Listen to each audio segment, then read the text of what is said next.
buwalhati sa Ama, at sa Anak, at sa Espiritu Santo, na para noong una, ngayon, at magpasawalang hanggan. Amen. Noong Maria, natutuyo ka ng grasya, ang Panginoong Diyos ay sumasalit. Kumunta ang pinagpala sa babaeng lahat, at pinagpala naman sa anak ni Jesus. Santa Maria, Ina ng Diyos, panalangin mo kami sa kasalanan, ngayon at sa kami mamatay.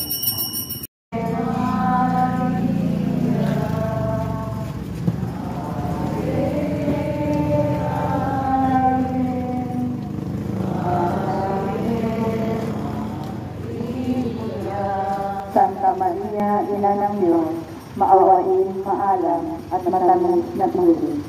Ipanalangin kami, gawin na ng kasampi-sampisan ng Rosario, nang kami maging dapat makinabang sa mga pangako ni Jesucristo ating Panginoon.